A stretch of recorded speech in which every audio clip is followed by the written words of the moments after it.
Pernahkah kamu membayangkan seorang bayi kecil yang kelak akan mengubah dunia, dibawa jauh dari kota tempat kelahirannya ke sebuah lembah sunyi? Siapa yang merawatnya? Apa yang dia alami di sana? Dan ada satu peristiwa mengejutkan yang membuat semua orang ketakutan dan hampir mengubah segalanya. Inilah kisah perjalanan awal seorang bayi istimewa Muhammad kecil yang jauh dari hingar-bingar Makkah, mengalami masa kecil yang penuh rahasia dan keajaiban. Rasulullah Shallallahu Alaihi Wasallam lahir di kota Makkah dalam keadaan yatim ayahnya, Abdullah bin Abdul Muthalib. Telah wafat sebelum ia lahir di kota Abwa terletak di antara Mekah dan Madinah. Ibunya, Aminah, sangat menyayanginya. Tapi tradisi saat itu menyarankan agar bayi dibesarkan di desa demi kesehatan dan kekuatan. Pada saat itu, datanglah sekelompok wanita dari Bani Sa'ad ke Makkah untuk mencari anak-anak yang bisa mereka susui dan asuh.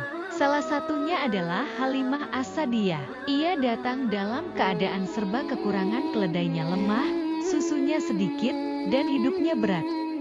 Namun, tidak satupun wanita lain yang mau mengambil Muhammad kecil, karena ia yatim, tak dianggap menjanjikan. Tapi Halimah merasa iba dan memutuskan untuk membawa Muhammad Shallallahu Alaihi Wasallam sambil berkata, "Aku akan membawa bayi ini."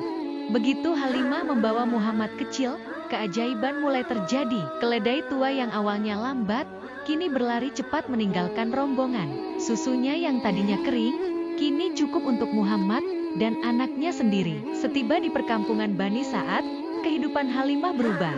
Hewan ternaknya menjadi gemuk, air susu melimpah, dan keberkahan dirasakan di setiap sudut rumahnya. Semua tetangganya heran. Apa rahasianya Halimah? Kenapa hidupnya berubah begitu cepat? Selama 2 tahun pertama, Muhammad tumbuh menjadi anak yang sehat, kuat, dan ceria. Halimah sangat menyayanginya, bahkan melebihi anaknya sendiri. Ketika waktu menyapih tiba, Halimah enggan mengembalikannya ke Aminah. Ia meminta izin untuk merawatnya lebih lama, dan Aminah setuju.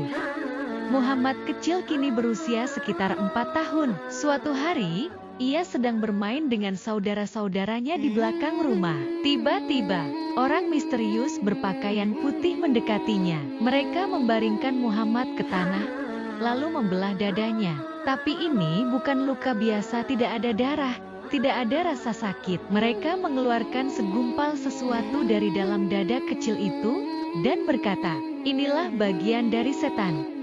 Lalu mereka membersihkannya dengan air zam-zam dan mengembalikannya seperti semula. Anak-anak lain melihat kejadian itu dan lari ketakutan. Halimah dan suaminya panik. Mereka menemukan Muhammad dalam keadaan pucat, tapi tenang. Ketika diceritakan apa yang terjadi, mereka sangat terkejut. Mereka sadar anak ini bukan anak biasa. Dengan berat hati, mereka memutuskan mengembalikannya kepada ibunya, Aminah. Halimah berkata, "Kami takut terjadi sesuatu padanya." Dengan adanya peristiwa pembelahan dada itu, Halimah Sa'diyah merasa khawatir terhadap keselamatannya. Pada waktu Muhammad kecil berumur 4 tahun, Aminah menerima kembali anaknya. Meski masih sangat kecil, Muhammad telah mengalami sesuatu yang luar biasa. Namun, ibunya menyayanginya sepenuh hati, dan ketika Muhammad memasuki umur 6 tahun, ibunya memutuskan untuk mengajaknya ke tempat ayahnya wafat di Yatsrib, kini Madinah, untuk berziarah. Perjalanan ke Yatsrib berlangsung jauh dan melelahkan. Mereka menetap di sana selama sebulan. Muhammad bermain dengan anak-anak setempat, dan mulai mengenal kota yang kelak akan menjadi tempat hijrahnya. Namun, dalam perjalanan pulang ke Makkah, musibah terjadi. Di tengah perjalanan pulang, tepat di daerah yang disebut Abwa, Aminah jatuh sakit. Muhammad, yang masih sangat kecil, menyaksikan ibunya terbaring lemah, hingga akhirnya wafat di hadapannya. Bayangkan perasaan seorang anak kecil. Sudah tidak punya ayah, kini kehilangan ibunya juga. Ia menjadi yatim piatu, sebatang kara di dunia.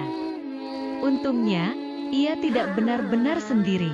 Seorang pembantu bernama Barakah atau yang dikenal dengan Ummu Aiman, yang ikut dalam perjalanan, memeluknya, dan membawanya kembali ke Makkah. Di sana, kakeknya, Abdul Muthalib, menerimanya dan memeliharanya dengan penuh cinta. Itulah awal kehidupan Nabi Muhammad SAW, bukan dengan kemewahan, tapi dengan ujian dan kesedihan. Tapi dari situ kita belajar bahwa Allah menjaga Rasul-Nya sejak kecil, bahkan lewat keluarga sederhana seperti Halimah. Bahwa hidup penuh kejutan, keajaiban, dan cobaan sejak awal bisa jadi adalah tanda jalan besar yang akan datang. Dan bahwa setiap kehilangan bisa menjadi awal dari kekuatan besar. Dan itulah kisah masa kecil Muhammad SAW dari pangkuan Halimah, lembah Bani Sa'ad, hingga pelukan terakhir ibunya di Abwa. Tapi, tahukah kamu, perjalanan luar biasa ini baru saja dimulai. Apa yang akan terjadi setelah ia kembali ke Makkah? Siapa yang akan menjaganya? Dan bagaimana hidupnya berubah menuju kenabian? Tunggu kisah selanjutnya dalam perjalanan Nabi Agung utusan Allah Ta'ala Muhammad SAW.